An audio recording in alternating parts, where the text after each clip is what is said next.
Ya, kalau misalnya suku bunga, kita ngomongin gini, kalau suku bunganya masih naik di Amerika, udah pasti dolarnya akan terus menguat. Ya kan?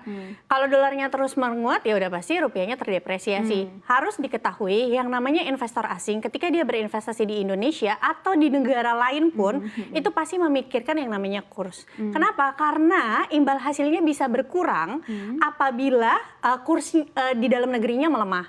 Contoh nih, kalau misalnya investor asing berinvestasi di pasar saham, seperti yang kita ketahui semenjak rupiah melemah 1 bulan terakhir ini, itu di IHSG terjadi net sell. Apalagi belakangan ini nih, 2 minggu terakhir ketika rupiahnya mendekati 16.000. Bahkan sepekan terakhir aja IHSG itu udah di net sell asing 2,2 triliun. Yang di sell itu banyak kan adalah blue chips, yang dimana ditunggangi asing, ya kan?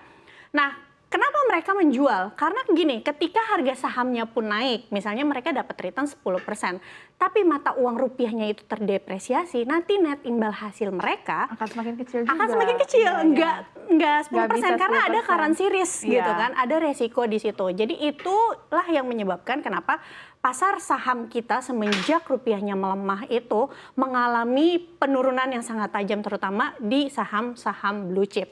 Nah, kalau suku bunga itu kalau dari sisi investor ibaratnya gini, ketika suku bunga naik, imbal hasil SBN pasti naik, imbal hasil deposito pasti naik. Investor akan berpikir, ngapain saya pusing-pusing analisa instrumen yang agresif, misalnya seperti saham, kalau saya bisa taruh di SPN bisa dapat 5-7%. Ya kan? Ibaratnya dikunci loh. Ya kan?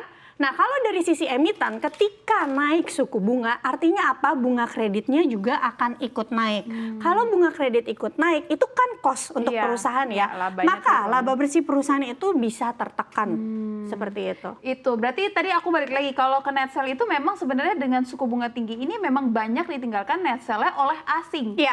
Bukan dari investor-investor dalam negeri itu sendiri. Akhirnya investor dalam negerinya ikutan. Karena kan mereka panik dong. Panik selling. Wah, yang kayak BBRI, BCA aja bisa turunnya kemarin BRI kalau nggak salah sehari 4% gitu. Pasti akan terjadi kepanikan. Apalagi investornya pemula ya. Ya, karena retailnya akan ngelihat ikan-ikan besar nih. Kalau ikan-ikan besar aja udah ninggalin, kayaknya kita juga harus ninggalin. Itu mungkin kepanikannya ya sebenarnya. Padahal kalau kita pikir-pikir, kita kan investasinya pakai rupiah. Kita juga operasionalnya sehari-hari pakai rupiah. Sebenarnya kita nggak ada currency risk kan. Jadi buat apa sebenarnya kita takut? Kalau asing kan memang mereka harus pikirin ada currency risk gitu. Oke, nah sekarang nih dengan adanya suku bunga tinggi gitu kan di BI kita sudah menetapkan 6%. Cara kita masuk ke saham, memilih sahamnya itu seperti apa? Apakah kita tetap masih menggunakan cara-cara ya udah pasti melihat fundamental dan sebagainya, tapi ada lagi nggak pertimbangan lain? Kata kuncinya adalah tadi yang kedua, kalau kita lihat dari sisi perusahaan, ada potensi laba bersih tertekan kalau perusahaannya yang suka minjem pinjaman ke bank atau nerbitin obligasi. Karena kan naik suku bunga, pasti bunga kreditnya naik gitu kan. Untuk itu, untuk mem-pass on, gimana caranya perusahaan nih laba bersihnya nggak tertekan, tapi bisa tetap bayar bunga pinjaman walaupun beban hutangnya naik misalnya. Caranya, yang pertama cari perusahaan yang tidak ada hutang berbunga. Tapi apakah ada hutang tidak berbunga? Sulit ya, ada beberapa, tapi sulit lah gitu. Mungkin ada tapi harganya segitu-gitu aja, kinerjanya nggak gitu bagus. Oke, kita lihat Kak, ada perusahaan yang fundamentalnya bagus, kinerjanya bagus, growth-nya bagus, tapi dia ada hutang berbunganya. Maka gimana? Lihat gross profit margin-nya. Jadi gross profit margin itu bahasa Indonesianya rasio laba kotor ya teman-teman. Kenapa kita harus lihat rasio laba kotor perusahaan yang tebel? Supaya dia bisa membayar kenaikan beban hutang. Gitu. Berarti gross profit marginnya ini harus semakin rendah. Harus makin tinggi. Harus semakin tinggi, justru harus semakin angkanya semakin besar ya. Biasanya ya kalau yang besar itu 30-50%. Ini range baiknya. Iya, gross profit margin. Jadi kalau misalnya ada emiten yang gross profit marginnya cuma 10%, 20%, ditambah dia sering banget atau sekarang lagi ada hutang berbunga ke bank dan hutangnya itu floating bunganya, yang berarti suku bunga naik, pasti bunga kreditnya dia akan ikut naik, sebaiknya hindari dulu. Iya, berarti kalau misalkan di range 10-20% atau di bawah 30%, ini yang hitungannya utangnya lagi banyak-banyaknya, jadi beban kreditnya akan tinggi, tapi kalau di atas 50% justru lebih baik. Iya. Karena kalau dari laba kotor nanti kan kita dikurangin sama bayar pegawai, operasional ibaratnya ya, terus juga bayar marketing, bayar beban bunga, itu datangnya nanti dari laba kotor, dikurangin semuanya. Jadi kalau laba kotornya tebal, pasti bisa pass on kenaikan beban bunga itu sendiri. Oke. Selanjutnya adalah cari yang valuasinya masih wajar. Nah, kalau Sobat Cuan itu tipikal investor yang kontrarian. Kalau aku pribadi, aku tipikalnya yang kontrarian. Jadi aku lebih baik masuk ke yang belum diapresiasi, marketnya ibaratnya yang lagi koreksi belum diapresiasi. Nanti kita bisa mendapatkan keuntungan di kemudian hari. Tapi memang sulit dilakukan untuk investor pemula, apalagi mereka yang nggak mampu menghadapi volatilitas market, ya kan? Tapi kalau teman-teman berani dan psikologinya siap, biasanya returnnya bisa lebih besar, ya dong. Karena dia masuk di saat koreksi. Betul. Nah, ketika IHSG-nya sekarang sedang terkoreksi dan banyak sekali saham-saham yang berfundamental baik terkoreksi, sekarang itu banyak yang udah masuk ke nilai wajarnya, bahkan valuasinya sudah wajar gitu. Jadi tinggal cari aja teman-teman, kira-kira belakangan ada ngincar saham apa, sekarang harga sahamnya udah turun, dicek kembali apakah sudah memasuki valuasi yang wajar.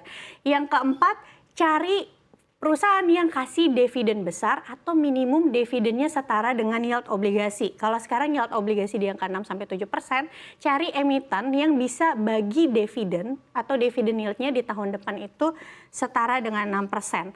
Perusahaan yang bagi dividen itu ibaratnya gula-gula untuk kita, pemanis untuk kita menunggu sampai harga sahamnya nanti mengalami kenaikan. Aku mau balik ke poin pertama. Boleh. Kalau kita cari perusahaan yang tidak ada hutang berbunga, ini kan sebenarnya sulit atau tidak memiliki hutang ke bank. Berarti kalau misalkan kita masuknya ke bank seperti apa? Karena bank kan memiliki resiko lain. Maksudnya dia nggak menghutangkan dirinya lagi ke bank. Menarik. Nah, ini menarik. Jadi gini, sektornya perbankan ya maksudnya, karena perbankan itu dia yang minjemin duit gimana. Nah, kalau suku bunga naik, ingat bunga kredit naik artinya apa? Revenue perbankan tinggi akan tinggi, betul. Tapi memang dikhawatirkan adalah karena suku bunganya tinggi, banyak yang gagal bayar, akhirnya NPL naik. Tapi ya kalau menurut pandangan aku pribadi, bunga yang tinggi saat ini 6% itu masih lebih rendah dibanding era suku bunga tahun 2013-2015. Tahun 2013-2015 aja NPL perbankan Indonesia cukup baik kok, apalagi kalau sekarang. Nah, teman-teman bisa cek sendiri kan di laporan keuangan tiap perbankan, NPL kita masih cukup oke kok, di bawah 3%-an. Padahal batas maksimum NPL yang bagus di Indonesia itu di angka 5%-an. Sekarang tuh masih banyak bank-bank yang NPL-nya cuma 2%, 3%. Batasnya Jadi tadi masih berapa di angka 8%? 5%. NPL 5%. Iya, karena ya kita lihat ya kemarin yang baru rilis laporan keuangan tuh ada BBRI dan BCA sampai dengan kuartal ketiga aja masih bisa. Betul, pertumbuhan kreditnya double digit. Kreditnya tinggi gitu. Jadi emang sebenarnya ya itu dia tadi ya, masuk ke perbankan pun sebenarnya masuk ke perbankan-perbankan besar. Pilihan yang tepat, tetapi ya banknya juga harus dilihat-lihat juga ya. Itu dia. Nah, ini Olive ada pertanyaan yang masuk dari Instagram dari Astrid Dewayani. Mau beli ICBP tapi bingung posisinya siap rebound atau bisa jatuh lagi. Oke, menarik banget. Nih aku slide sedikit ya. Karena kebetulan aku juga ada bikin contohnya nih ICBP. Jadi kalau Sobat Cuan tahu memang ada saham-saham, banyak saham yang penurunannya itu karena efek makro ya. Jadi semuanya turun, tapi ada juga yang diperparah penurunannya karena ada masalah temporary. Temporary-nya itu efek dari si makronya tadi. Ada, jadi contoh gini. Kalau saham perbankan, kemarin kita udah lihat BCA, BRI, kinerjanya nggak kenapa-napa kok. Mau suku bunga tinggi, inflasi lagi tinggi, tidak mempengaruhi kinerjanya. Tapi ada perusahaan-perusahaan yang memang ketika suku bunganya lagi tinggi, pengaruh nih ke kinerjanya. Contohnya salah satunya siapa? ICBP. Karena kalau Sobat Cuan tahu ICBP kan punya hutang dalam bentuk US dollar. Kalau US dollarnya menguat, berarti beban hutangnya makin tinggi. Itu kenapa ICBP terkoreksi belakangan ini. Jadi dari efek makro termasuk juga efek US dollar. Tapi Sobat Cuan harus pahami kurs itu volatilitasnya itu tidak sepanjang waktu. Jadi ibaratnya nggak akan kok dolar itu menguat terus-terusan. Nantinya akan mereda. Ketika mereda, nanti bottom line dari ICBP pasti akan naik kembali tinggi. Kalau Sobat Cuan tahu atau sudah pernah lihat di kuartal 1 2023, itu terbukti. 2022 kita sempat dolarnya juga tinggi kan waktu itu sampai ke 16 ribuan. Bottom line dari ICBP itu growth-nya kurang bagus lah karena beban hutangnya naik. Tapi di kuartal 1 2023 ketika kursnya itu turun, laba bersih dari ICBP-nya meningkat pesat. Karena beban hutang dia turun. Di tahun 2021. Oh iya, sekarang kan tapi lagi naik lagi. Iya, Pasti beban kan nanti hutangnya laba bersihnya kan turun turun lagi, atau iya. growth-nya tidak double digit lah ibaratnya. Makanya harga sahamnya udah naik duluan. Tapi kalau Sobat Cuan lihat di sini, ini PE standar deviasi ya, untuk melihat nilai wajar berdasarkan histori perusahaan 5 tahun terakhir. Sekarang itu harga sahamnya itu sudah bergerak di PE ratio 14 kali. Di tabel yang hijau ini itu min PE dari ICBP. Min PE itu berarti PE wajar dari ICBP itu di PE 20 kali. Artinya kalau sekarang di PE 14 kali, secara histori 5 tahun terakhir, PE dari ICBP itu sekarang sedang murah. Sedang murah. Ya, Oke. walaupun secara teknikal mungkin masih bisa melanjutkan pelemahan. Ya, jadi strateginya apa kalau seperti ini? Tapi pengen nih beli gitu kan? Ekspektasi tahun depan dolarnya udah nggak tinggi lagi. Belinya jangan single entry. Jadi dicicil. Betul. Masuk bulan ini, masuk bulan depan, masuk bulan berikutnya. Nah, ini kan ICBP nih ya kan. Berarti tadi pertanyaannya ada kemungkinan rebound apa enggak? Masih ada pelemahan justru. Menurutku sampai November kita masih akan volatil. Oke, marketnya. masih akan volatil ya. Aku lihat juga tadi di slide Olive ada ini apa, BBRI dan juga NISP. Nah, boleh mungkin dijabarkan juga nih. Tadi kalau Sobat Cuan sempat lihat kan cara pilih saham yang poin nomor 3 adalah cari perusahaan yang sedang berada di nilai wajarnya. Atau lagi under value. Bagaimana sih kita menentukan nilai wajarnya? Memang untuk menentukan nilai wajar itu ada berbagai macam metode. Ada yang caranya intrinsic value, ada yang caranya relative valuation. Tapi kalau aku pribadi itu lebih sering pakai yang relative valuation. Atau untuk teman-teman yang pemula, relative valuation itu lebih mudah dibelajarin ya gitu dibanding yang intrinsic valuation.